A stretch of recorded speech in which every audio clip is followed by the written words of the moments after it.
10 class आप लोगों का कंप्लीट हो गया। आज के क्लास में मैं आप सबको ऐसे सवालों की प्रैक्टिस कराऊंगा जो इस बार नवोदय में ज़रूर पूछेगा। तो आपको ध्यान लगाकर इन सवालों को समझना है और बनाकर वहाँ आना है। तो चलिए शुरू करते हैं। पहला सवाल है, एक आयत की लंबाई तथा चौड़ाई का अनुपात 3 और ये निशान है फिर 2 है। यदि आयत का परिमाप 40 मीटर है तो इसका क्षेत्रफल होगा। 4 ऑप्शन में से एक ऑप्शन होगा। आपको परिमाप दिया है आयत का, क्या बतानी है? क्षेत्रफल। और क्षेत्रफल निकालने के लिए हम क्या करते हैं? लंबाई और चौड़ाई का गुना। तो दोनों हमको मालूम होना चाहिए कि नहीं होना चाहिए?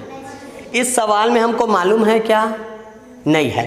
परिमाप दिया है लेकिन न लंबाई मालूम है न चौड़ाई मालूम। अगर एक मालूम रहता तब भी हम परिमाप की मदद से चौड़ाई को निकाल लेते, लेकिन यहाँ दोनों मालूम नहीं है। उसके स्थान पर हमको बोला है लंबाई तथा चौड़ाई का अनुपात 3:2 है। क्या बोला है? 3:2। ये जो बीच में निशान है उसको हम अनुपात बोलते हैं। तो सबसे पहले इस चिन्ह को आपको समझना पड़ेगा ना, पहली बार आया है हमारे क्वेश्चन में। तो इसका मतलब क्या होता है? ये भी एक प्रकार का भिन्न ही है। देखिए, किसी रोटी का मैं 5 हिस्सा करूं, ये 5 हिस्सा हो गया बराबर बराबर। इसमेमें से 3 हिस्सा एक को मिले और ये 2 हिस्सा दूसरे को मिले, तो पहले वाले को कितना हिस्सा मिला? 3/5। दूसरे को कितना मिला? 2/5। तो अलग अलग ना लिख के मैं क्या लिख सकता हूं इसको? 3:2। पहले वाले को 3 हिस्सा मिला और दूसरे वाले को कितना हिस्सा मिला? 2 हिस्सा। तो टोटल 5 हिस्सा हुआ है कि नहीं हुआ है? उसमें से 3 हिस्सा पहले वाले को, 2 हिस्सा दूसरे को। तो इसका मतलब क्या हुआ? 3 हिस्सा लंबाई है और 2 हिस्सा क्या है? चौड़ाई। आते हैं अब सवाल में। एक आयत है, आयत इस तरह का होगा। आपको दिमाग में चित्र बना लेना है, पीछे रफ का जगह है वहां भी बना के आप इसको हल कर सकते हो। इसका मैं परिमाप निकाला हूं तो कितना हुआ है परिमाप? 40 मीटर। कितना आया है? 40। तो परिमाप क्या है? किसको नापेंगे? अंदर को कि बाहर बाहर को? बाहर को। तो यहां से यहां तक नापा हूं तो हुआ है 40। तो इसमें लंबाई भी है और चौड़ाई भी है कि नहीं है? ये 40 में दोनों है कि नहीं है जी? 2 भुजा लंबाई वाला, 2 भुजा चौड़ाई वाला। अब एक यहाँ पे दिया है, देखो लंबाई और चौड़ाई का अनुपात 3:2 है। अगर मैं पूरी भुजाओं को 5 हिस्से में बांटूं तो 3 हिस्से में जितना होगा उसके बराबर है लंबाई और 2 हिस्से के बराबर क्या है हमारी? चौड़ाई। तो इसको हम कितने हिस्से में बांट लेते हैं? 5 हिस्से में। तो 5 एकम 5, 5 अट्ठे 40। एक हिस्से में कितना आया? 8। तो देखो 3 हिस्सा लंबाई है तो 8 तिया 24। ये दोनों भुजा एक बराबर है और दोनों को मिलाया हूं तो कितना हुआ है? लंबाई बराबर 24 मीटर है ना। और चौड़ाई कितना हुआ है? कितना हुआ है जी? 16 मीटर। अब देखते हैं लंबाई की 2 भुजाएं और चौड़ाई की भी 2 भुजाएं। तो 24 जो है वो लंबाई है, तो दोनों लंबाई जुड़ा है कि नहीं जुड़ा है? परिमाप में जुड़ा है ना। तो एक इसका मतलब ये नहीं है कि ये भी 24 ये भी 24। ऐसा करोगे देख लो 40 और 8 हो गया, गलत हो गया ना। मतलब ये कुछ भी नहीं है, ये गलत है। 24 मीटर लंबाई है तो लंबाई में 2 भुजा, तो एक का 12 और इधर का भी 12 आएगा कि नहीं आएगा? चौड़ाई है 16 तो इधर भी 8 और इधर भी 8। चौड़ाई में टोटल 16 मीटर, लंबाई में टोटल 24 मीटर। अब देखो ये हमारा आयत बन गया। इसकी आवश्यकता अब हमको नहीं है। अब हमको निकालने के लिए क्या बोला है? ये आयत इस ग्रीन बोर्ड में कितनी जगह घेर रही है। तो इसको किससे नापते हैं? अंदर जगह को वर्ग से। वर्ग से नापे, कितना वर्ग बनेगा भाई? तो हम क्या करेंगे? अब तो हमको लंबाई और चौड़ाई मालूम हो गई है ना। इसकी लंबाई है 12 मीटर और चौड़ाई कितनी है 8 मीटर। तो दोनों का गुना कर देते हैं, 12×8 96 वर्ग मीटर। इसको मैं अच्छे से पढ़ाया था क्षेत्रफल और आयतन वाले चैप्टर में। तो आप लोग यदि समझ में नहीं आ रहा है तो YouTube में जाकर देख लेना, 5वें नंबर का क्लास है।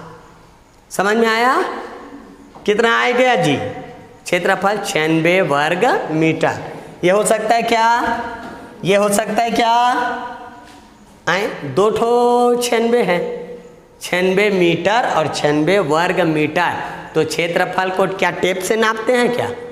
उसके अंदर आप वर्ग रखोगे, कितनी वर्ग आप रख सकते हो तो उससे नापना है। तो इसका क्षेत्रफल क्या हुआ? 96 वर्ग मीटर। दूसरा सवाल है 1/2, 1/3, 1/4, 1/5, 1/6। इन सब को जोड़ना है तो इसका उत्तर क्या आएगा? भिन्न का जोड़ना पढ़ाया था, टुकड़ा एक बराबर होगा तब इसको हम जोड़ सकते हैं। बिना टुकड़ा एक बराबर के हम जोड़ सकते हैं क्या? नहीं जोड़ सकते। तो शुरू कर देते हैं। 1/2 इसमें जोड़ना है 1/3, तो 2 और 3 तो एक जगह नहीं मिलेगा, तो कहाँ पे मिलेगा? 6 में। बनाना शुरू करें। कम से कम 5 मिनट लगेगा, 5 से 7 मिनट, उतना समय तुम्हारा वेस्ट होगा। तो यहाँ पे आपको जोड़ना आता है कि नहीं आता ये नहीं पूछा है, आप कितने स्मार्ट हो ये चेक कर रहा है इस सवाल में। तो आप अपनी स्मार्टनेस दिखाओगे, कम समय में इसको बनाना है। चलिए देखिए 1/2 मतलब 1 सौगे है क्या जी? उसका टुकड़ा है, पूरी इकाई का टुकड़ा। एक रोटी भी नहीं है, उसका 2 हिस्सा किए, उसमें से 1। ये 3 में से 1 है, ये 4 में से 1 है, 5 में से 1 है, 6 में से 1 है। न्यूटन पढ़े हैं ना? चलो इसको सौगे मान लो, पूरा मान लो। तो 1 सौगे, 1 सौगे, 1 सौगे, 1 सौगे, 1 सौगे। अगर सब 1-1 होता, सौगे सौगे होता तो कितना होता जी? इसका उत्तर 5 आता कि नहीं आता? 5 इकाई होता कि नहीं होता? तो इसका उत्तर 5 के आसपास आएगा, बल्कि 5 से और कम आएगा, क्योंकि ये सब तो टुकड़ा है और हमने सौगे सौगे गिन दिया है। तो सौगे सौगे में 5, तो टुकड़ों में इससे कम होगा कि ज़्यादा होगा? ऑप्शन को देखते हैं। 145 हो जाएगा जी? नहीं होगा, तो गलत है। 14 हो जाएगा? 1450 हो जाएगा? तो उत्तर कौन सा हुआ? डी। दूसरा सवाल देखते हैं, बिल्कुल सरल सवाल। भिन्नों को जोड़ना है और इसका दशमलव में उत्तर दिया हुआ है, तो इसमें से एक ऑप्शन आपका सही है। फिर अपने कॉमन सेंस से पहले चेक कर लेते हैं, ये सब टुकड़े हैं कि पूरी इकाई है? टुकड़े। 1000 टुकड़ा किया हूँ एक रोटी का, तो 333 मिला। एक और रोटी लेंगे, 100 टुकड़ा करेंगे, उसमें से 33 मिला। एक और रोटी ले लो, 10 टुकड़ा करो, उसमें से 3 ले लो। अब जितना तुमको मिला सबको गिनो कितना होता है। ठीक है, यही बोल रहा है ना? चलो हम निकटन से, अंदाजे से इसको बनाते हैं। ये 1 सौगे, ये भी 1 सौगे, ये भी 1 सौगे है, तो उससे छोटा, लेकिन हम सौगे मानेंगे तो इसका उत्तर 3 से कम आएगा। आएगा कि नहीं आएगा? ऑप्शन को देखो, इसमें 33 सौगे है, हो सकता है क्या? 963, ये भी नहीं हो सकता। अब इन दोनों को देखो, 1000 में से 321 मिला, यहाँ 1000 में से कितना मिला? 963। हमारे पास देखो 1000 टुकड़ा किए हैं, उसमें से कितना मिला? 333, पहले से ही मिला हुआ है। अब ये और मिला, ये और मिला, तो 333 से कम होगा कि ज़्यादा होगा? ज़्यादा। और ये 321 कम है कि ज़्यादा है जी? 333 से कम, तो ये भी उत्तर नहीं हो सकता। तो हमारा उत्तर कौन सा होगा? बी। आप चाहो तो इसको चेक करके भी बना सकते हो। जैसे 3/10, तो क्या लिखेंगे? 0.3। 10 में से 3 लिखेंगे। चल आप चेक भी कर सकते हो। 3/10 मतलब 10 में से 3, दशमलव में इसे लिखेंगे 33। 100 में से 33, तो इसको 0.33 लिख देंगे। ये 333 है, तो 0.333, 3 अंक के बाद दशमलव लगेगा ना, सबको जोड़ने के लिए बोला है, जोड़ दो। दशमलव के बाद कितना अंक होना चाहिए? 3 अंक। 10 टुकड़ा, 100 टुकड़ा, 1000 टुकड़ा। यहाँ देखो 10 टुकड़ा, 100 टुकड़ा, 1000वां टुकड़ा है क्या? तो इसको भी 1000 टुकड़ा बना लेते हैं। ये लो, 1000 में 330 मिलेगा। ये 10 टुकड़ा हुआ, इसको भी आप 1000 में देख लो, ये 100 टुकड़ा में 30 और 1000 टुकड़ा में 300। अब देखो ये सौघे इस तरफ रहेगा और टुकड़ा इस तरफ रहेगा, है ना। जोड़ लो जी, उत्तर कितना आएगा? कुछ भी आएगा कि ये सौघे में? इधर से देख लो पहले, तब पता कर चलेगा। 3 3 6 3 3 9, सौघे में कुछ नहीं। तो हमारा ऑप्शन सही है कि नहीं है? चौथा, एक संख्या में उसके अंकों के योग को घटाया जाए तो प्राप्त संख्या सर्वथा विभाजित होगी। प्रश्न को पहले समझना है। एक संख्या मैं लूं, मान लो ले लेते हैं 26, इसमें इनके अंकों को जोड़कर घटाया जाए तो इनमें कौन कौन से अंक है? 2 और 6, इन दोनों को जोड़ो, कितना आएगा? 8 आएगा। तो 8 को यदि इसमें घटाया जाए तो प्राप्त संख्या किससे विभाजित होगी, आपसे पूछा गया है। तो यहाँ पे कितना आया? 18। मैं 26 रखा, 26 में 2 और 6 है, दोनों को जोड़ा 8 हुआ। 8 को 26 में से घटाया तो 18 आया। किस संख्या से विभाजित होगी? 2 से होगी ना 18। 5 से तो नहीं होगी, 8 से नहीं होगी, 9 से। तो 2 उत्तर हो सकता है क्या जी?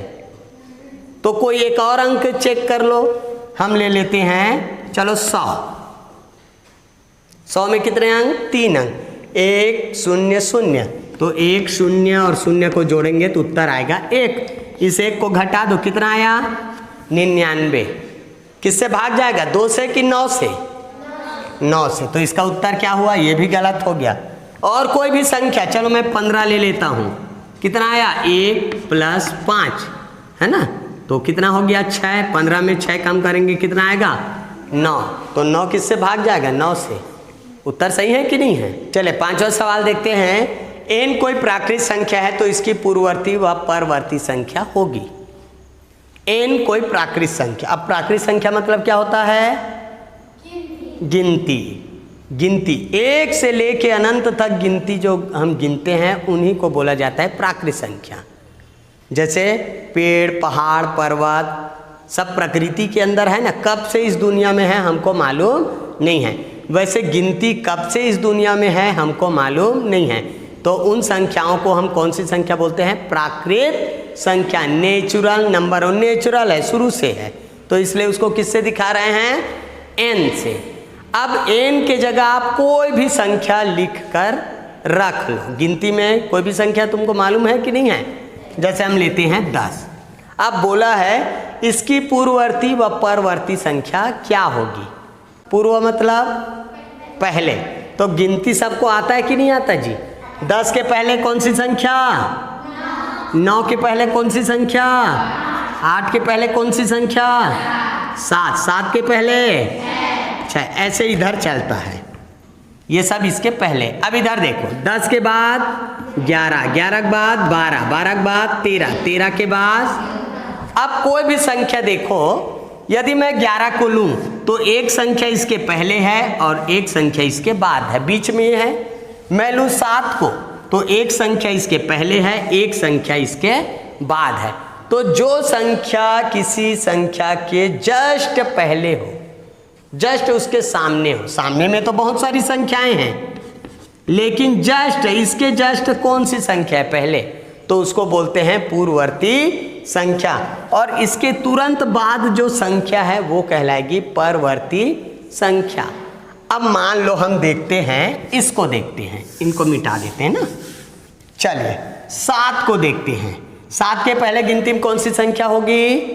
6। और 7 के बाद कौन सी संख्या होगी? 8। हमको ये मालूम नहीं है, इसके जगह बोला है कोई n संख्या है, तो हमको 6 निकालना है। तो क्या बोला है? 0 होगा जी? इसके पहले 0 आएगा और इसके पहले बाद में 1 आएगा, तो गलत है कि नहीं है? ये नहीं हो सकता। दूसरा देखते हैं, n में 1 कम करो। n मतलब कोई भी संख्या है, लिखा है ना, n कोई प्राकृत संख्या है। तो n के जगह मैं कौन सी संख्या ले लिया हूं? 7। 7 के पहले कौन सी संख्या आती है? 6। तो n में 1 कम है कि नहीं है?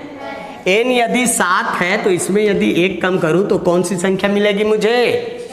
ये सही है। सही है कि नहीं है? अब इसके बाद इसके बाद वाली को भी पूछा ना, परवर्ती। परवर्ती मतलब इससे कितनी ज्यादा, एक। तो ये अगर n है तो इसमें एक ज्यादा होगा कि नहीं होगा? ये देखो, अरे ऑप्शन नहीं है क्या? ये लो, एक n प्लस एक, तो इसका उत्तर क्या आया? बी। इन दोनों को जोड़ना है और जोड़ने के बाद इसमें मैं कौन सी संख्या कम करूं कि मुझे 10 लाख प्राप्त हो।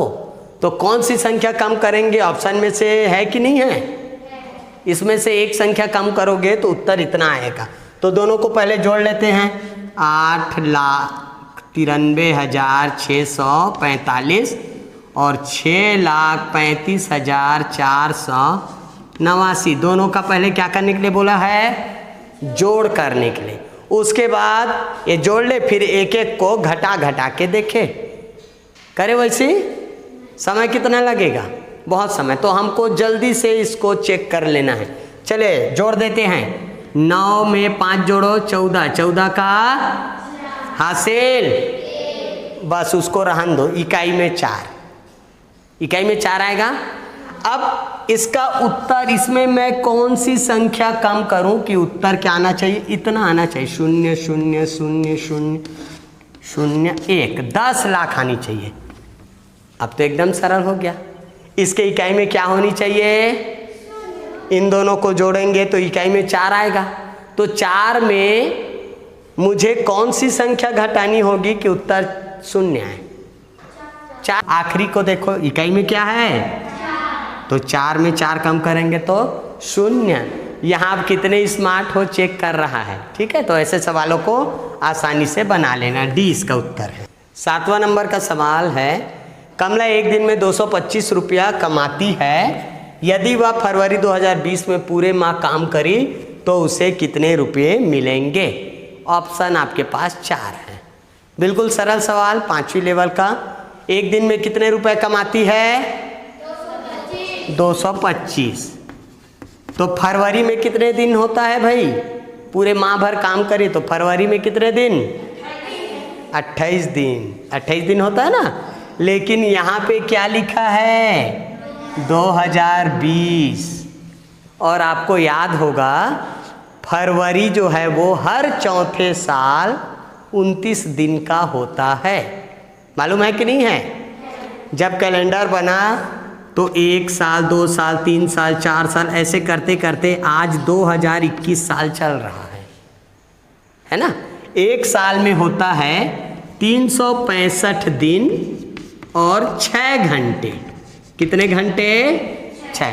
दूसरे साल भी इतना और 6 घंटे, तीसरे साल भी 6 घंटे और चौथे साल भी 365 दिन और 6 घंटे होंगे। अब इधर घंटे घंटे को देखो, 6 घंटे 6 घंटे 6 घंटे 6 घंटे, 24 घंटे हुए कि नहीं हुए? और 24 घंटे का क्या बन जाता है? एक दिन। तो ये बन गया एक दिन। तो एक दिन एक्स्ट्रा होगा कि नहीं होगा? हर चौथे साल में एक दिन एक्स्ट्रा, तो उस साल में कितना दिन होगा? 366 दिन। और जिस साल 366 दिन होता है उसको अंग्रेजी में बोलते हैं लीप ईयर। क्या बोलते हैं? Leap year. Leap year. कोई दिक्कत इसमें? अब हमको पता कैसे चलेगा कि किस साल लीप ईयर है, किस साल लीप ईयर नहीं है? तो देखते हैं। पहले साल में 24 घंटा हो जाएगा जी, दूसरे में नहीं होगा, तीसरे में नहीं होगा, तो हर चौथे साल होगा। 4 साल में होगा कि नहीं होगा? 4 में हुआ, फिर 8 में, फिर 12 में, फिर 16 में। 100 साल में होगा कि नहीं होगा? होगा ना, 25 बार आ जाएगा। फिर 1000 में भी होगा, फिर 2000 में भी होगा। अब 2000 हो गया। अब 2000 के बाद कितना हुआ है? 20 है ना। तो फिर 4 के बाद 8 में आया, फिर 12 में आया, फिर 16 में आया, फिर 20 में भी हुआ होगा कि नहीं हुआ होगा? तो ये कौन सा साल है? Leap year. कौन सा ईयर है? Leap year. आप चाहो तो 2020 साल को 4 हिस्से में बांट दो, 4 साल में। ये देखो 4 5 6 20। अब इसको उतारेंगे तो 0, फिर 4 5 6 20। 505 बार लीप ईयर हो गया अभी तक, है ना। तो तो 505 बार वाला ये है, तो ये भी लीप ईयर है और इस साल एक दिन ज़्यादा होगा, तो उस एक दिन को किस महीने में जोड़ा गया है? फरवरी में। तो फरवरी कितने दिन का होगा जी? 29 दिन का। गुना कर लो अब, 9 पंचे 45 का 5, किसके ही कहीं 5 है? ये देखो, इसके और इसके, ये दोनों हो सकता है क्या उत्तर? नहीं हो सकता। अब देखो कॉमन सेंस से वो उत्तर हो सकता है 225 रुपया? वो तो एक दिन का है। और कोई आदमी अगर 29 दिन काम करेगा तो 29 आदमी के मेहनत के बराबर वो काम करेगा, तो उसको 29 लोगों का पैसा मिलेगा ना, तो 29 से गुना करेंगे तो ये भी नहीं हो सकता। तो उत्तर कौन सा हुआ हमारा? ए। 8वां सवाल है 34.56% का मान होगा। ये परसेंट में है, यदि मैं इसको दशमलव में बदलूं तो इसका उत्तर कितना आएगा? तो बदल लेते हैं दशमलव में, 34.56 और ये प्रतिशत को हटा के नीचे क्या लिख सकते हैं? 100 की 1000, 100 प्रतिशत हटेगा तो क्या आएगा नीचे में? 100। अब बदल लो, एक तरीका ये है। दूसरा तरीका आप इसको कॉमन सेंस से भी बना सकते हो। कैसा कॉमन सेंस? देखिए कितना परसेंट? 34%। मतलब ये एक रोटी है कि उससे कम है? उससे कम है। एक रोटी मतलब कितना परसेंट बोलते हैं? 100। और ये देखो ये 34.56, 35 से कम है। 34 से ज़्यादा और 35 से कम, तो 1 सौघे बना क्या इसमें? नहीं बना, 1 सौघे से कम। अब देखते हैं किसमें? इसमें तो 1 सौघे से कम है। इसमें देखो कितना सौघे? 34। 34 100% है, 1 सौघे का 100%, 34 का 34 100% गलत हो गया। इसको देखो 3 सौघे, तो ये भी गलत हो गया, 300% हो गया। इसको देखते हैं, ये और ये दोनों में से कोई एक उत्तर होगा। चलिए देखे कि नहीं देखे? देख लेते हैं। 100 में से 34 मिला है, इसको तो छोड़ देते हैं। 100 में से 34 मिला कि नहीं मिला? मिला। किस में इसको देखते हैं, ये 10 टुकड़ा, ये 100 टुकड़ा। इसको देखते हैं 10 टुकड़ा 100 टुकड़ा, 100 ही तक देखते हैं। 100 में से कितना मिला आपको? 3। 100 में से कितना मिला आपको? तो कौन सा उत्तर हमारा सही हुआ? ए वाला। अब चाहो तो और भाग दे दो। देखो दशमलव के बाद कितना अंक? 2 अंक। तो 2 अंक पहले से है, एक की नहीं है। 2 अंक के बाद दशमलव, इसको हटाओगे तो यहीं से आगे बढ़ेगा, यहाँ से और नहीं गिनेंगे। दशमलव अभी कहाँ है? यहाँ पर, यहीं से वो आगे बढ़ेगा, तो इसको हटाएंगे तो दशमलव यहाँ पे आ जाएगा। तो देख लो वही आएगा कि नहीं आएगा। 9वां सवाल है 5 मीटर भुजा वाले घनाकार बक्से को पैकिंग करने पर कितना रंगीन कागज लगेगा? जन्मदिन होता है तो गिफ्ट को हम लोग कागज से बढ़िया पैक करके देते हैं, देखे हो कि नहीं देखे हो? अब यहाँ पे कोई सामान है, बक्से में है, उस बक्से का आकार कौन से आकार में है? घनाकार। इस आकार में वो बक्सा है जिसके अंदर खिलौना भरा हुआ है। इसकी लंबाई कितनी है? 5 मीटर। चौड़ाई कितनी होगी? 5 मीटर। ऊंचाई कितनी होगी? 5 मीटर। अब इस बक्से को मुझे एक रंगीन कागज से ढकना है। ये है। अब इस कागज को कैसे ढकूंगा? ऐसे करके ढकेंगे कि नहीं ढकेंगे? है ना, जैसा भी हो। इसको यहाँ पे दिख रहा, अब ये कागज रख दिया तो इतना ढक गया कि नहीं ढका? इधर भी कागज चिपकाना पड़ेगा, नीचे वाले चेहरे में भी कागज चिपकाना पड़ेगा, इधर भी, इधर भी, इधर भी। तो कितना कागज लगेगा आपको बताना है। चलिए ये सामने हिस्सा देखो, कागज कहाँ ढकना है? इसके अंदर कहाँ ढकना है? सिर्फ बाहर बाहर। अब ये बाहर दिख रहा है, कौन सा आकृति है बाहर? इसका चेहरा देखो, ये चेहरा जो है वर्ग है कि नहीं है? ये चेहरा क्या है? वर्ग। नीचे भी, तो इसके अंदर कितना वर्ग दिख रहा है चेहरे में? 1 2 3 4 5 6, 6 वर्ग है। एक वर्ग को ढकने में कितना कागज लगेगा पता कर लेते। ये देखो इतना कागज लगेगा एक वर्ग को ढकने में। दिख रहा है क्या जी? कलर इसका कागज आ गया ना, तो रंगीन कागज को ढकना है। अब बताओ इतना कागज यहाँ पे लगा तो ये कागज कितना लंबा चौड़ा होगा? लंबाई कितना है? 5, चौड़ाई क्या है? 5। तो इतना बड़ा कागज लगा, इतना बड़ा, यहाँ से लेके यहाँ तक। तो ये 2D है कि 3D है? ये कागज 2D, और 2D का लंबाई और चौड़ाई है। तो ये 2D कागज जितनी जगह घेरेगा उसको हम क्या बोलते हैं? क्षेत्रफल। चलिए अब क्षेत्रफल निकाल लेते हैं। ये सामने वाला इस तरह का है ना, एक को निकाल लेते। ये 5 मीटर है एक चेहरा और चौड़ाई भी 5 मीटर है। तो इसको ढकने में कितना कागज लगेगा, कितना वर्ग बनेगा इसके अंदर? ऐसे कर करके बताया था भाई। जिसको दिक्कत हो आयतन और क्षेत्रफल वाला यूट्यूब में डाला हुआ है 5वां चैप्टर, देख लेना। इसके अंदर कितना वर्ग बन जाएगा? 25। तो इसका क्षेत्रफल कितना हुआ? 25 वर्ग मीटर। एक चेहरे को ढकने में एक पृष्ठ, इसी को बोला जाता है पृष्ठ। इसमें कितना पृष्ठ है? 6, है ना। संपूर्ण पृष्ठ, संपूर्ण पृष्ठ, संपूर्ण पृष्ठ मतलब कितना फलक? 6 फलक, या इसी को बोलेंगे 6 पृष्ठ। 6 पृष्ठ है। अब एक पृष्ठ को ढकने में कितना लगेगा निकाल लेते हैं भाई। 25। अब इसका चेहरा कितना है? 6।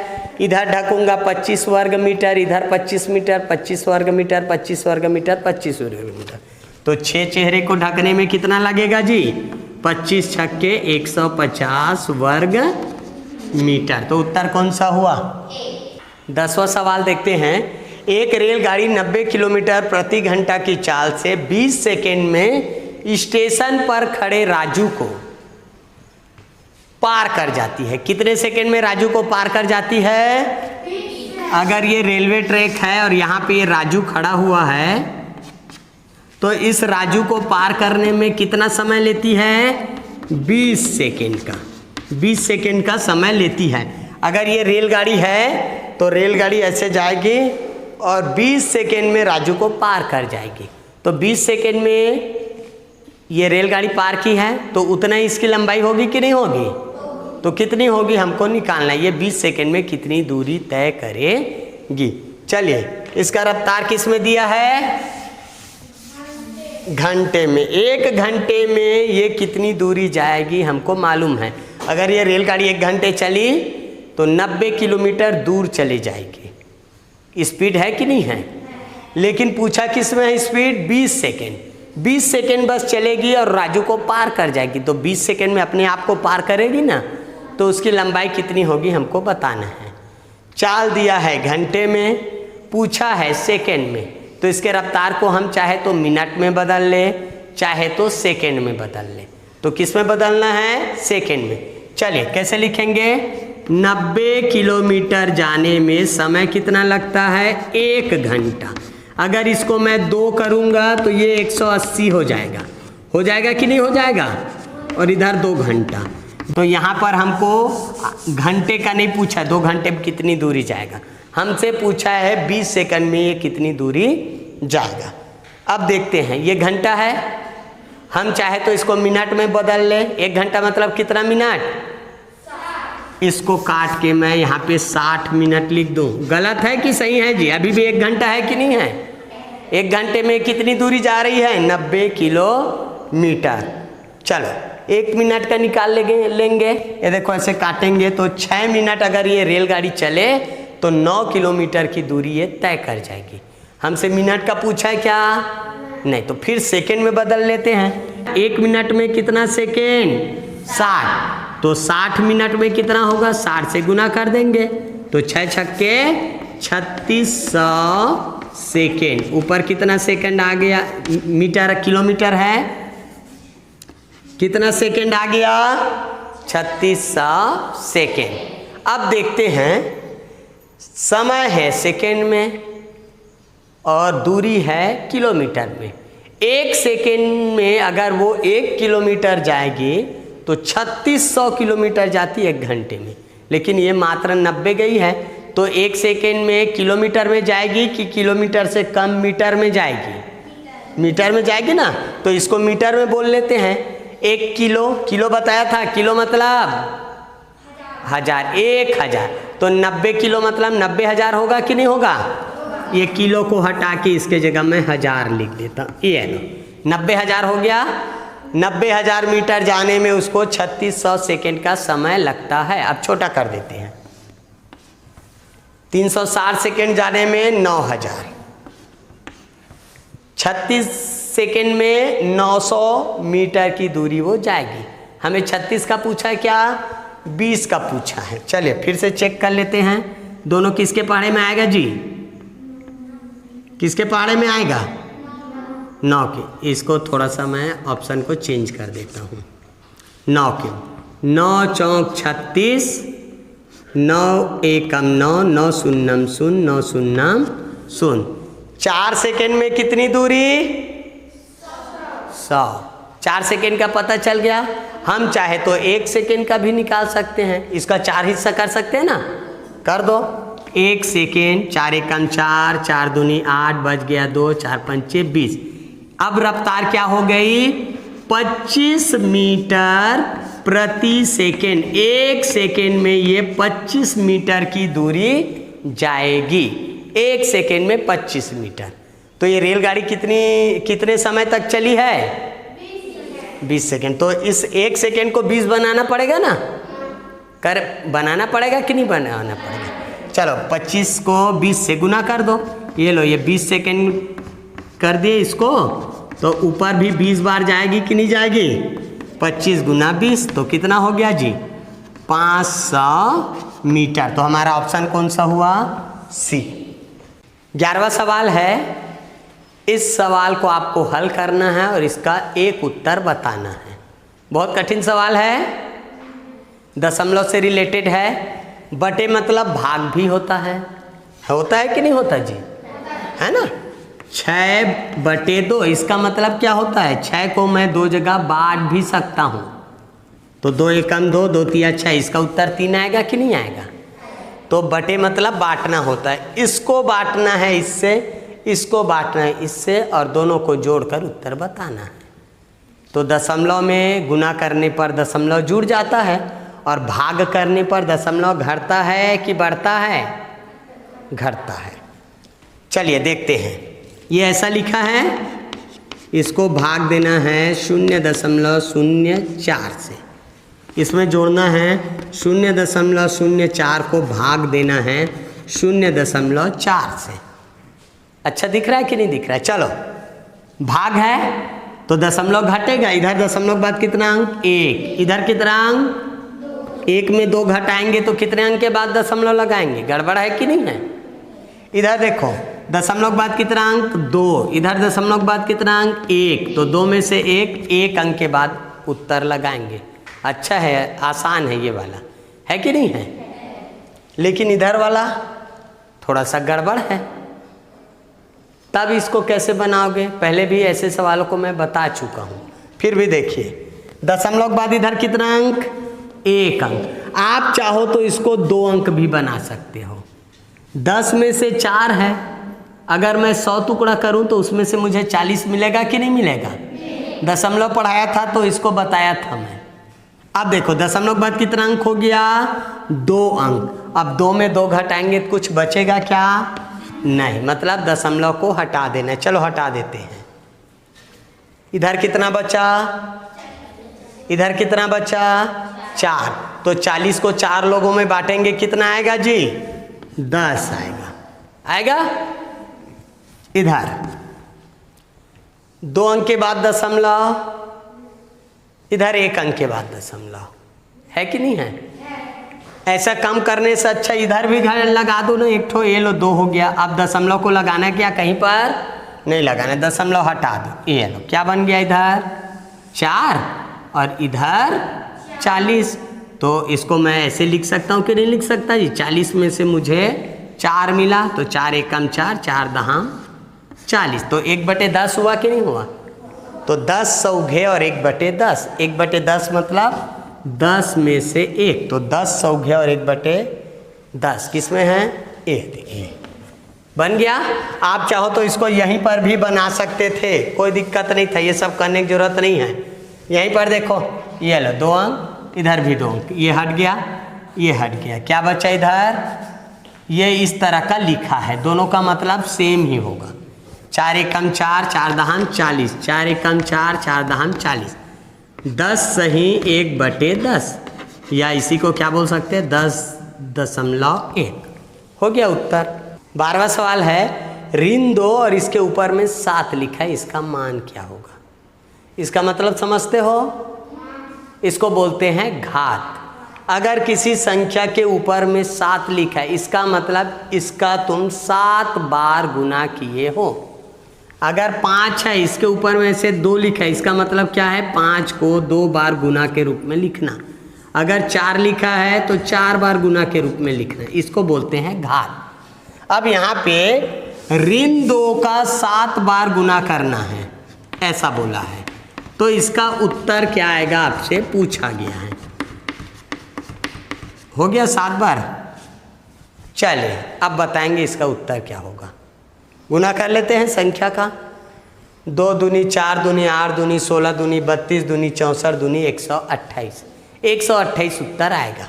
ये हो सकता है क्या? 14 हो सकता है क्या? नहीं, इन दोनों में से एक उत्तर है।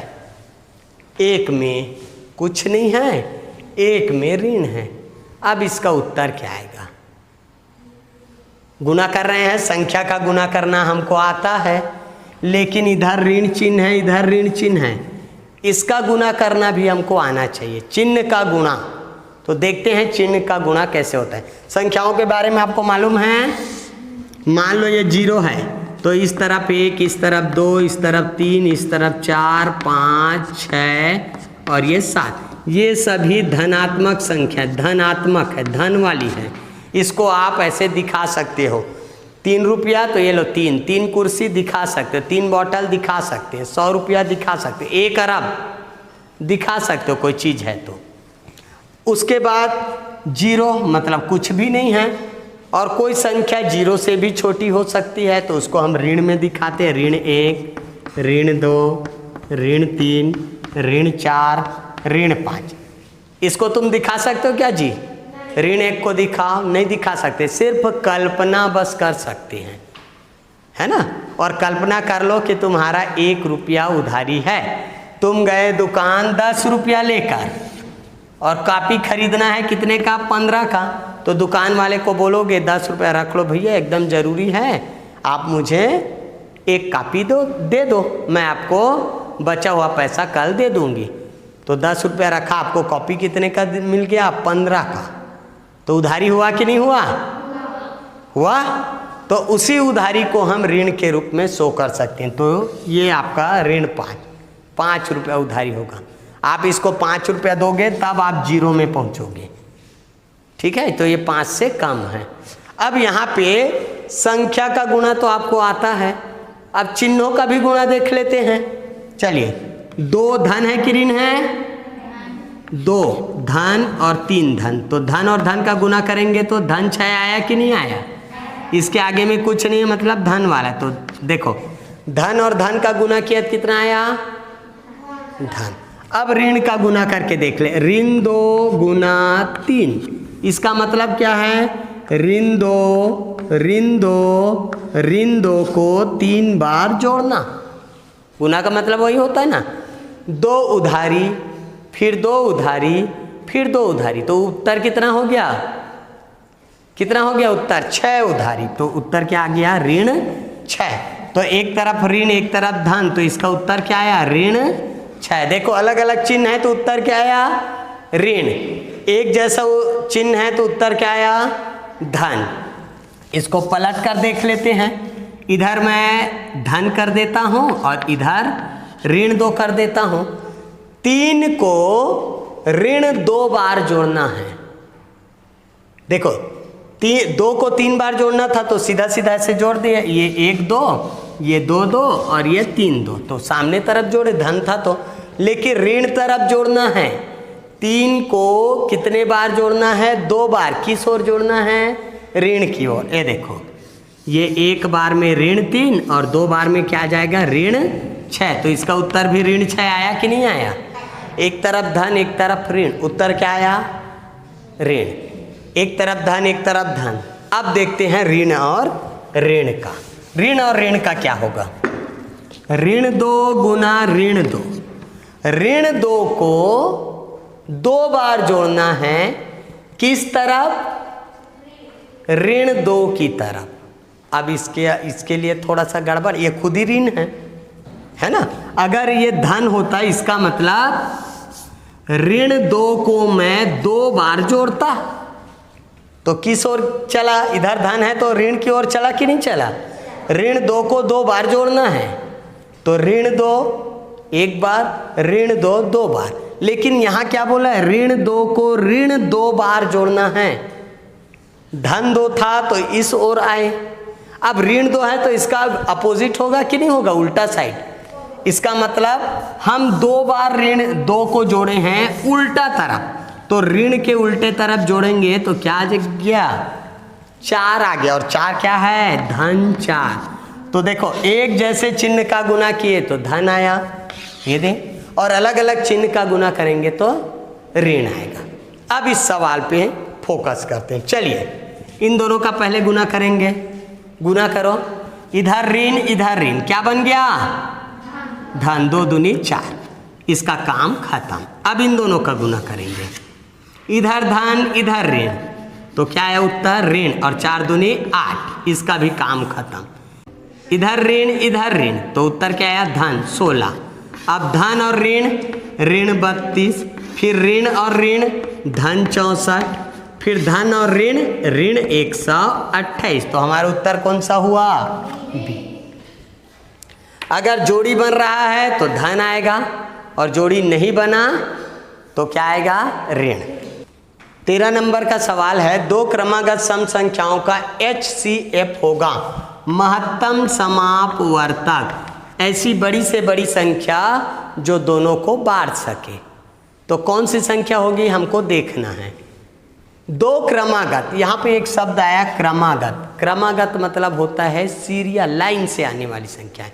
जैसे 10 है, 10 के बाद कौन सी संख्या होंगी, सम में 12, 12 के बाद देखो 11 आता है, लेकिन ये सम है क्या, नहीं है, यहाँ सम बोला है। तो 10 के बाद 12, 12 के बाद 14, 14 के बाद 16। 2 क्रमागत सम संख्या लेनी है तो कोई भी ले लेते हैं, कौन सा ले, छोटी संख्या ले लेते हैं। चलिए 4 और 6, बताओ दोनों को कौन सी संख्या बांट सकती है। ऑप्शन, दोनों का जोड़ 10 होगा। 10 से बटाएगा जी दोनों, गलत है। दोनों का गुणा करो, 6 चौक 24, 24 से बटाएगा दोनों, गलत। 1 से बटाएगा, 4 और 6, 1 से नहीं बटाएगा जी, बटाएगा। तो ये उत्तर हो सकता है। आगे भी देखो डी को, डी में क्या है, 2 से बटाएगा कि नहीं बटाएगा। और यहाँ पे आपको क्या पूछा है, एच हाईएस्ट, दोनों से बटा रहा है, 1 से भी और 2 से भी, लेकिन हमको हाईएस्ट बताना है। तो यहाँ पे किससे बटाएगा, 2 से। 2 क्रमागत विषम संख्या लिख लो, 1, फिर 3, फिर 5, फिर 7, फिर 9, फिर 11, कोई भी 2 ले लो। चलो 3 और 5 को लेते हैं। 3 और 5 किससे बटेगा जी, दोनों 1 से। देखो दोनों अभाज्य संख्या भी है, अभाज्य है ना, मतलब ये अपने सिवाय किसी दूसरे के पहाड़े में नहीं जाएगी। तो इसका HCF क्या होगा, 1। इसी में 2 अभाज्य संख्या वाला भी पूछ सकता है। 2 अभाज्य संख्या क्रमागत है, इसको मैं 2 अभाज्य संख्या लिख देता हूं। 2 अभाज्य संख्याओं का HCF होगा, कौन सी संख्या है जो दोनों को बांट सकेगी। तो अभाज्य तुमको मालूम होना चाहिए भाई। कोई भी 2 अभाज्य संख्या ले लेता हूं, जैसे मैं लेता हूं 11 और 13। बताओ इसको हम किससे बांट सकते हैं, 1 से। तो इसका उत्तर क्या होगा, 1 होगा। लेकिन इसी में पूछेगा 2 अभाज्य संख्याओं का LCM क्या होगा, LCM दोनों कहां पर पहली बार मिलेंगे। यदि हम पहाड़ा पढ़ते जाए तो किस संख्या पर दोनों मिलेंगे, यही है ना LCM। चलो बताओ कहां पर मिलेंगे 2 अभाज्य संख्या, 1 है 3, 1 है 5, कहां पर मिलेंगे दोनों, 15 में। तो 15 कैसे आएगा, उनका गुना करेंगे तब, उनको जोड़ेंगे तब, कि 1 में कि 2 में। तो इसका गुना कर दो, उत्तर कितना आएगा, 5। तो यहाँ पे उत्तर क्या हो गया, उनका गुणा। 14 नंबर का सवाल है, संख्याएं 15 तथा 28 के लिए कौन सा कथन सत्य है, कौन सी बात सत्य है? चलिए चेक कर लेते हैं। दोनों विषम हैं, सही है कि गलत है? गलत है। दोनों सम संख्या है, सही है कि गलत है? ये विषम ये सम, गलत है, दोनों होना चाहिए। दोनों अभाज्य है अभाज्य, अपने सिवाय किसी दूसरे के पहाड़े में नहीं आना चाहिए। 15 आता है कि नहीं आता दूसरे के पहाड़े में? 3 के में बटाएगा, 5 के में बटाएगा, तो दोनों है बोल रहे, तो ये भी गलत हो गया। अब कौन सा उत्तर सही हुआ जी? 3 गलत है, तो जो बचा वो सही है कि नहीं है? है। तो दोनों क्या है? सह अभाज्य। दोनों संख्या एक साथ रहेंगी तो ऐसी कोई संख्या नहीं है जिससे तुम इन दोनों को बांट सको। 15वां नंबर का सवाल है, एक आयताकार कमरे की फर्श 15 मीटर गुना 12 मीटर है, इसमें 50 सेंटीमीटर गुना 30 सेंटीमीटर माप वाली कितनी आयताकार टाइलें लगाई जा सकती है? इस सवाल को बनाने से पहले आपको इसे समझना होगा। एक आयताकार कमरा है, उसकी फर्श कितनी लंबी है? ये देखो 15 मीटर, मतलब ये लंबाई कहलाएगा ना, गुना में कर दिया, और चौड़ाई है 12 मीटर। तो टाइल कहाँ लगेगा? यहाँ लगाऊं मैं दीवार में? कहाँ लगाएंगे टाइल को? अंदर में। तो अंदर में कितनी जगह है उसको पहले निकालना पड़ेगा ना। इसको ऐसे टाइल से ढकने के लिए पहले नापना पड़ेगा कि इसके अंदर कितनी जगह है। तो इसको नहीं नाप सकते जी, कितनी जगह है? नाप सकते ना। अब इसके अंदर हम टाइल लगाएंगे तो टाइल भी आयताकार है, ये बेचारा छोटा छोटा है। इसकी लंबाई किस में है? सेंटीमीटर में। लंबाई है 50 सेंटीमीटर और चौड़ाई कितनी है? 30 सेंटीमीटर। अब ये बताओ, इस टाइल को कहीं पर भी मैं रखूंगा तो इतनी जगह घेरेगा कि नहीं घेरेगा? तो ये कितनी जगह घेरेगा उसको निकाल लेते हैं। कितनी जगह घेरेगा? एक टाइल रखूंगा तो लंबाई और चौड़ाई मालूम है, तो 50 गुना 30, लंबाई गुना चौड़ाई कर देते हैं ना। ऐसे डब्बा थोड़े खींचते रहें जी। तो इसके अंदर कितना छोटा छोटा वर्ग रख सकते हैं? 1500 वर्ग। अब वो वर्ग कौन सा है? सेंटीमीटर वाला, मीटर वाला नहीं है। चलिए अब इसको देखते हैं। इस टाइल को इस कमरे के फर्श पर हमको लगानी है। अब देखते हैं फर्श में कितनी जगह। फर्श को हम किस में नाप दिए हैं? मीटर में। कितना मीटर है? 15 मीटर। तो 15 मीटर लंबा और 12 मीटर चौड़ा, तो 12 पंचे 60 और 120, 180 वर्ग मीटर है। इसका वर्ग मैं किस में नापा हूँ? ऐसे डब्बा बनाऊंगा तो वर्ग वाला, और वर्ग वाला डिब्बा बड़ा बड़ा बनेगा और सेंटीमीटर वाला डिब्बा छोटा छोटा बनेगा। टाइल रखेंगे तो 1500 वर्ग सेंटीमीटर जगह घेरेगा, लेकिन इसको हम किस में नाप दिए हैं? मीटर में। गड़बड़ होगा कि नहीं होगा आगे चल के? तो इसको हम क्या करते हैं, यहीं पे इसको भी सेंटीमीटर में बदल लेते। ऐसा ना करके हम इसको सेंटीमीटर में बदलते। चलिए बताइए, 1 मीटर इतना बड़ा होता है ना, दिखाया था उस दिन, तो उसका मैं सेंटीमीटर वाला छोटा छोटा टुकड़ा करूं तो 1 मीटर में कितना टुकड़ा बनेगा? 100 बनेगा। कितना बनेगा? 100। तो 15 मीटर में 1500 बनेगा कि नहीं बनेगा? इसको मिटा के मैं 1500 सेंटीमीटर लिख देता हूं। अब 15 में 1500 बना तो 12 में 1200 सेंटीमीटर बनेगा कि नहीं बनेगा जी? आप देखो लंबाई और चौड़ाई मालूम है।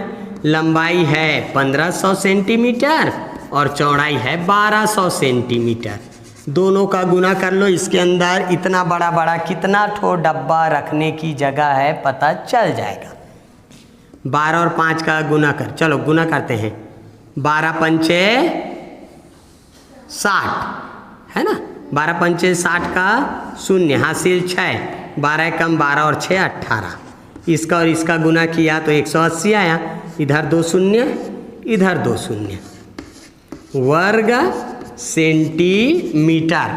अगर इसके अंदर मैं 1-1 सेंटीमीटर वाला टुकड़ा बनाऊं, ऐसे डिब्बा बनाऊं, वर्ग बनाऊं, तो कितना रखा सकता है? देखो 18 लाख वर्ग सेंटीमीटर जगह है। इसके अंदर कितनी जगह है? 18। अब इसमें हमको रखना है टाइल। इतनी खाली जगह है इसके अंदर में। अब इस टाइल को रखूंगा तो एक टाइल कितनी जगह घेर लेगा? 1500। तो इस पूरे जगह को ढकने के लिए कितनी टाइलों की आवश्यकता होगी? उधर देख लो कितना होगा जी। ऑप्शन में नहीं है क्या? हमारे ऑप्शन में गड़बड़ हो गया है। चलिए देखते हैं, इधर देख लेते हैं। इतना जगह है, ये 18 लाख वर्ग सेंटीमीटर जगह है, ऐसे भी लिख सकते हैं वर्ग सेंट। एक में कितना, तो इसको डिवाइड कर देते हैं 1500 में। 1 0 1 0 1 0 1 0, 15 एकम 15, 15 एकम 15, बचा कितना 3, 30 बन गया। 15 दूनी 30, 1 0 200, 1200। इसको मैं 1200 बना देता हूँ। कितनी टाइलें लगेंगी? 1200 टाइल लगेंगी। अगर तुमको ये मालूम है एक टाइल 1500 जगह घेरेगा, तो 1200 टाइल में इतना जगह घेरेगा कि नहीं घेरेगा? गुना करके भी हम निकाल सकते हैं। तो इसका ऑप्शन क्या हुआ? ए। 16वां सवाल है, माचिस की कुछ तीलियां लेनी हैं और इस तरह से हमको वर्ग बनाना है। कितना वर्ग बनाना है? 25 वर्ग। तो 25 वर्ग बनाने में कितनी तीलियां लगेंगी हमको बताना है। चलिए देखते हैं, इधर दिया है 1 वर्ग बनाएंगे तो कितनी तीलियां? 4, और 2 वर्ग बनाएंगे तो 7, 3 वर्ग बनाएंगे तो 25 वर्ग बनाने में कितनी तीलियां? पहले में कितनी तीलियां? 4, फिर इसके बाद आगे बढ़ेंगे तो अब कितनी तीलियां और लगी? 3, और कितनी तीलियां? 3, और कितनी तीलियां? 3। तो आगे 3 3 3 3 तीलियां हर वर्ग में लगेंगी। इसका मतलब शुरू वाले बस में 1 ज़्यादा लगेगा, बाकी सब में 3 3 तीलियां लगेंगी। लगेंगी ना? अगर इसमें भी 3 तीलियां लगी होती तो 25 वर्ग बनाने में 25 गुना 3, 75 तीलियां लगती कि नहीं लगती? इसमें भी 3, इसमें भी 3 3 3 3 होता तो 25 वर्ग बनाने में 25 तीलियां। लेकिन पहले वाले में 1 ज़्यादा लगा है, तो 1 और ज़्यादा होगा कि नहीं होगा? तो टोटल कितनी तीलियां लगेंगी? ऑप्शन कौन सा है? डी। 17वां सवाल है, 2 संख्याओं का महत्तम तथा लघुत्तम का गुणनफल 384 है। एलसीएम एचसीएफ का गुना करेंगे कितना आएगा? 384। यदि उनमें से एक संख्या 24 है तो दूसरी संख्या क्या होगी? आपसे पूछा गया है, बता देते हैं। 2 कोई भी संख्या लो, है ना। मान लो ये पहली संख्या है फर्स्ट और ये सेकेंड। 2 संख्या है, मान लो 2 और 3। इन दोनों का एलसीएम क्या होगा भाई? कहाँ पर मिलेंगे? 6। इन दोनों का एचसीएफ क्या होगा? दोनों को कौन सी संख्या बांट सकती है? 1। अब एलसीएम और एचसीएफ दोनों का गुना करके तुमको दे दिया। इसका गुना करके देखो कितना आएगा? 6 और 1, 6 एकम 6। और दोनों संख्या का गुना करके देखो कितना आएगा? 2 तिया 6। एक बराबर आया कि नहीं आया? एलसीएम एचसीएफ का गुना करो या उन दोनों संख्याओं का गुना करो, उत्तर कितना आएगा? 1 बराबर आएगा। अब यहाँ पे तो और अच्छा है, 2 संख्याओं का महत्तम तथा लघुत्तम का गुणनफल 384 है। इन दोनों का गुना करके आपको दे दिया है, उत्तर कितना आएगा? 384।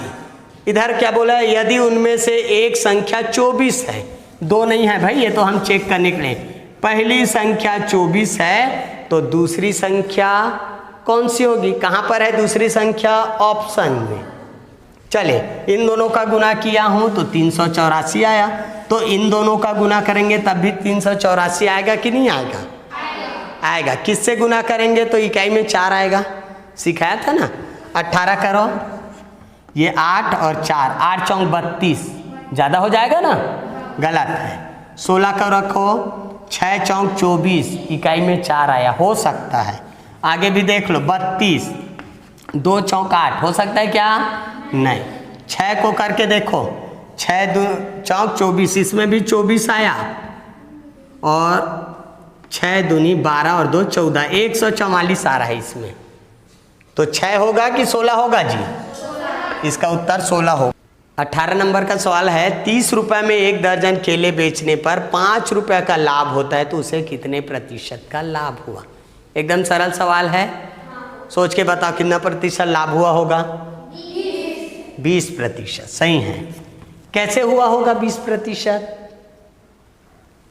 बेचा कितने में? 30 रुपए में, तो उसे कितने का लाभ हुआ? 5। इसका मतलब 25 रुपए में खरीदा था कि नहीं खरीदा था? और इस 25 रुपया पे उसे 5 रुपए का लाभ हुआ। 25 यदि 100 है तो 5 कितना है? या इसको तुम चाहो तो 100 बना लो, ये लो, उत्तर उधर आया 20, इधर आया 100, या इसी को क्या लिख सकते हैं? 20%। सही है।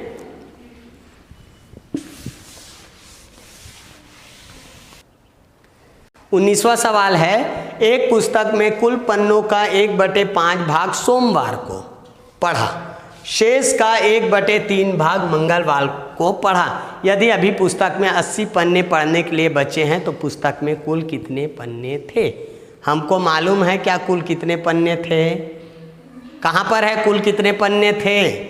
ऑप्शन में। एक तरीका है, इसको आप ऑप्शन से बना लो। अगर 100 पन्ने हुए, जैसा बोल रहा है वैसे करते जाओ, आखिरी में 80 पन्ने बचना चाहिए। ये उत्तर होगा तो इसमें 80 बचेगा, जो सही उत्तर होगा उसमें 80 पन्ने बचेगा।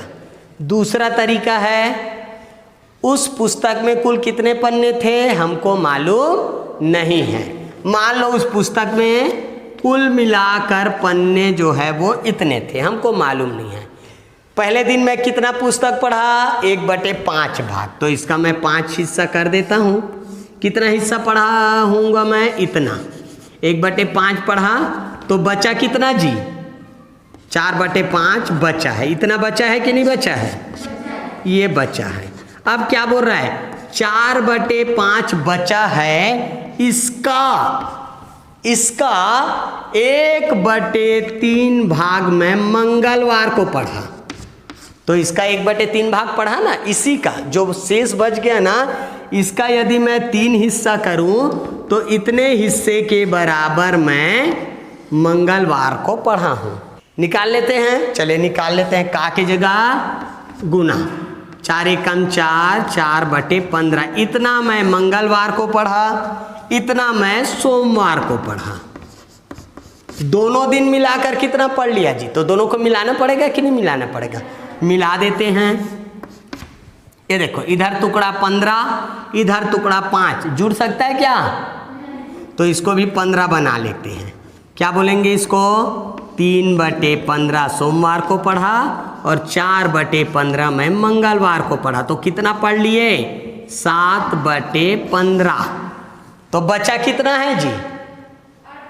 ये देखो, अगर इसका मैं 15 हिस्सा करूं, 1 2 3 4 5 6 7 हिस्सा हम पढ़ लिए। शेष कितना बाकी है? 1 2 3 4 5 6 7 8।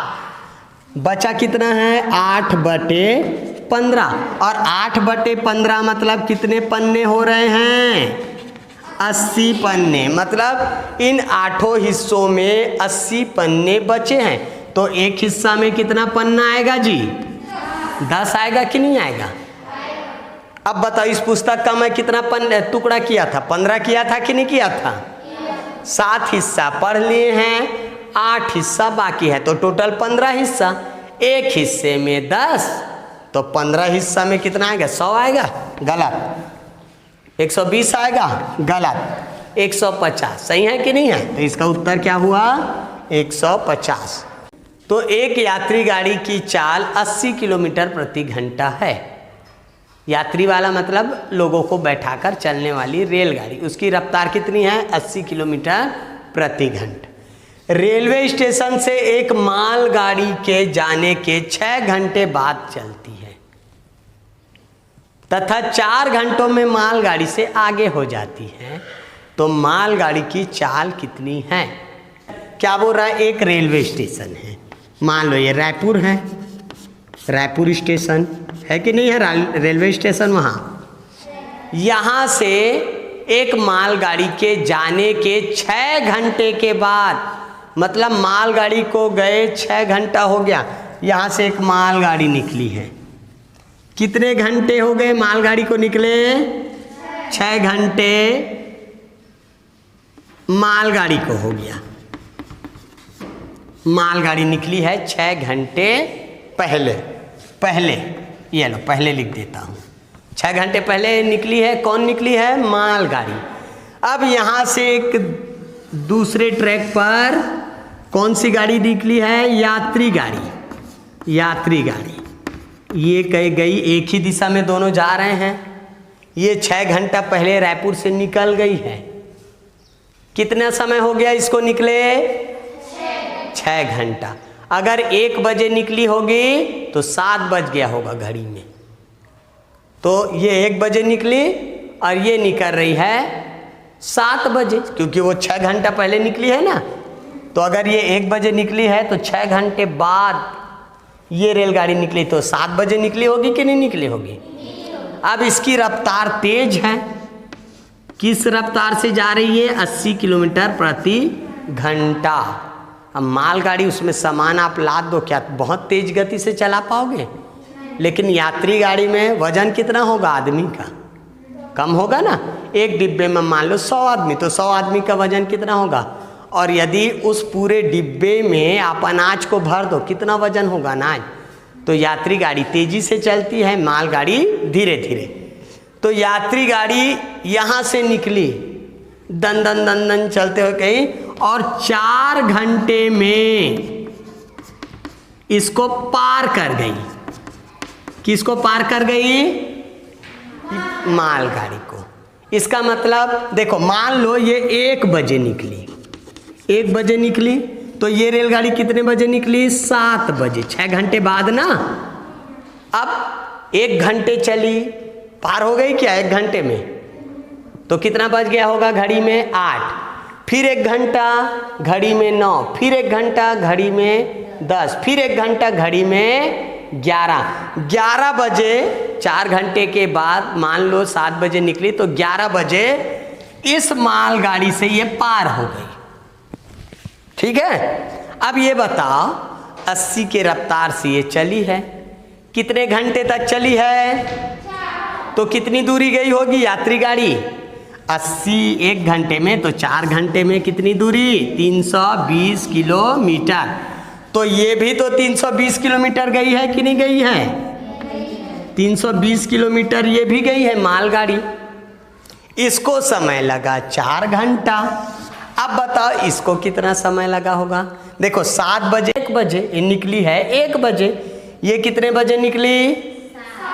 तो 7 के बाद 8 बजा, 9 बजा, 10 बजा, 11 बजा, 4 बज गया कि नहीं? 4 घंटा हो गया कि नहीं हुआ? हो गया। तो क्या इसके लिए घड़ी का कांटा रुक जाएगा जी? इसके लिए समय कितना होगा? देखो बेचारा 1 बजे निकला था, 6 घंटा बाद तो 7 बजा था घड़ी में जब ये वाली निकली। तो ये है ना, निकली है कि नहीं निकली ये वाली? तो 7 घंटा इसको हुआ, तो 4 घंटा, 7 के बाद 8 9 10 11 बजे ये पार की है। कितने बजे? इसको लगा 4 घंटा। अब बताओ इसको स्टेशन से यहाँ तक पहुँचने में कितना घंटा लगा? कितना घंटा? 10 घंटा लगा होगा ना। 6 घंटे पहले निकली है तो 6 घंटा ये बेचारा चला, और 4 घंटा और चला ना। ये चला तो ये रुका थोड़े है भाई, ये भी 4 घंटा। तो टोटल कितना घंटा चली है ये मालगाड़ी? 10 घंटे। ये 4 घंटे में इस दूरी को जाती है और ये 10 घंटे में जाती है, तो दूरी तो उतनी 320। तो 10 घंटे में कितनी दूरी? 320। तो 1 घंटे में 32। किस में है उत्तर? कहाँ है जी? अरे यार सॉरी, इसको मैं 32 कर देता हूँ। ये लो डी। 21 नंबर का सवाल है, 6 पुरुष या 10 औरतें एक काम को 12 दिनों में समाप्त करते हैं, तो 3 पुरुष तथा 5 औरतें इसी कार्य को कितने दिनों में पूरा करेंगे? एकदम सिंपल सवाल है। ऐसे कई सवालों को हम प्रैक्टिस कर चुके हैं, फिर भी एक बार देख लेते हैं। पुरुष से काम कराओगे तो 6 पुरुष एक काम को कितने दिनों में पूरा करते हैं? 12 दिन में। इसका मतलब कितने आदमी का मेहनत लगा? 72 आदमी का लगा कि नहीं लगा? अगर महिला से काम कराना है तो 10 औरतों को काम पर लगाओ, वो भी इस काम को पूरा कर देंगी। कितने दिनों में? 12 दिनों में। तो इनका कितने औरतों का मेहनत लगा इनमें? 10 औरतों को 12 दिन तक, तो 120 औरतों का मेहनत लगा कि नहीं लगा? इतने औरतों में काम पूरा हो जाएगा, इतने आदमी में काम पूरा हो। 3 पुरुष यदि काम करे तो 12 दिन में आधा काम पूरा हुआ। अब औरतों को देख लेते हैं। 10 औरतें 12 दिन में पूरा काम करती थी। 10 औरतें हैं, यदि इनको घटाकर मैं 5 औरतें कर दूं, आधा कर दूं, तो इनका काम आधा ही होगा कि नहीं होगा? 12 दिन में पूरा करते थे तो 5 औरतें आधी हो गई, तो काम आधी करेंगे। अब देखो इन दोनों को यदि काम पे लगाऊं तो 3 पुरुष आधा काम, 5 औरत आधा काम, और आधा आधा पूरा हुआ कि नहीं हुआ? तो कितना समय लग गया? दिन तो उतना ही लगेगा, 12 दिन। या इसको हम सिंपल से जोड़ लेते, देखो 6 पुरुष 10 औरतों के बराबर है। इसका मतलब 3 पुरुष 5 औरतों के बराबर है कि नहीं है? दोनों का काम एक बराबर है, तो इसको आप काट के 5 औरत भी लिख सकते हो। अब देखो तो 5 और 5 कितनी औरतें काम पर लगी हैं? और 10 को कितना समय लगता है जी? 12 दिन। तो इसमें भी आ गया। 22वां सवाल है, किसी मिठाई का 40% चीनी है। चीनी मतलब शक्कर। ऐसी 4.8 किलोग्राम मिठाई में कितना शक्कर होगा? आप कितना भी मिठाई ले लो, उसका 40% क्या है? शक्कर है। 1 कटोरी लोगे उसमें का 40% है। इतना बड़े बर्तन में मिठाई को ले लो, उसमें भी 40% शक्कर है। एक छोटा सा पीस लेंगे, उसमें भी 40% क्या है? शक्कर है। अगर उस मिठाई का 100 हिस्सा करोगे तो 40 हिस्से के बराबर में शक्कर डला हुआ है। तो इसमें कितना शक्कर है आपसे पूछा गया है। तो 4.8 का भी 40% शक्कर होगा कि नहीं होगा? इसका भी 40% शक्कर है। चलो निकाल लेते हैं। का की जगह क्या करते हैं? परसेंट को हटा के नीचे ये दशमलव है, इसको भी आप हटा के नीचे 10 लिख सकते हो। कोई दिक्कत किसी को? ये और ये अब गुना कर देते, ऊपर का ये 100 को रहन देते भाई, दशमलव लगाने के काम आएगा, क्योंकि हमारा उत्तर दशमलव में आया है। चले गुना कर देते हैं। 4 अट्ठे 32, 32 का 2 हासिल 3, 4 चौक 16, 3 19। 192 किस में है? देखो तो 2 में है, तो ये और ये उत्तर हो सकता है क्या? नहीं हो सकता। आप देखो 192 आया, नीचे कितना है जी? ऊपर का 192, नीचे का आया 100। कितने अंक के बाद दशमलव लगाएंगे? 2 अंक। तो उत्तर क्या आ गया? 1.92 किलोग्राम। 23 नंबर का सवाल है, इसको देखेंगे तो एक शारदा नाम की लड़की स्टेशनरी सामान खरीदी है दुकान जाकर। कितने कितने रुपए में और किस भाव से खरीदी है आपको दिया गया है, पढ़ के समझना है। उसके बाद वो 50 रुपये का एक नोट दी है, तो दुकानदार उसे कितने रुपए वापस करेगा आपसे पूछा गया। ठीक है, चले निकटन से बनेगा क्या एक बार देख लेते हैं। 25 रुपये का क्या खरीदी है? कॉपी। 7 रुपये का पेन और 6 पेंसिल को 1.25 रुपये के भाव से खरीदी, तो लगभग 6 रुपया देना पड़ा अंदाजे में 6। तो टोटल कितना रुपया खर्चा हो गया? 38 रुपया। उसका उत्तर, अब 50 का नोट दी है तो 12 रुपये के आसपास बचेगा कि नहीं बचेगा? ऑप्शन को देखो तो कौन सा उत्तर सही होगा? 12 से कम बचा होगा भाई, क्योंकि मैं दशमलव को छोड़ दिया हूँ। तो इसका उत्तर ये हो सकता है क्या? ये हो सकता है 40, 18 भी नहीं हो सकता। तो कौन सा उत्तर सही होगा? 9.5। 25वां सवाल देखते हैं। इसमें एक संख्या दी गई है, 2 बार 3 आया हुआ है। दोनों 3 का आपको स्थानीय मान लिखना है और उनका अंतर बताना है, बड़े में छोटे को घटाना है। चलिए घटा दें। इसका स्थानीय मान क्या है? 30। इसका स्थानीय मान क्या है? ये टुकड़ा है कि सौगे है जी? ये टुकड़ा दिखाता है 10 में से 4, ये दिखाएगा 100 में से 5, ये दिखाएगा 1000 में से 3। तो इसको 0.003 लिख सकता हूँ ना। अब घटा लो, कौन सा उत्तर हो सकता है बताओ? 30 में थोड़ा सा घटाएंगे, 1 सौघे का 1000 टुकड़ा करेंगे और 3 टुकड़ा उसमें से कम करेंगे, तो यहाँ 29 बचेगा और 997 टुकड़ा बचेगा कि नहीं बचेगा? गणित हमारा ख़त्म हो गया, अच्छे से रिवीजन हो गया। मैं उम्मीद करता हूँ कि 10 क्लासों में आपको गणित अच्छे से समझ में आ गया होगा। समय कम था, जल्दी जल्दी पढ़ाएं, फिर भी जितना मुझसे बन सका मैं कोशिश किया कि आप लोगों को गणित अच्छे से समझ में आए।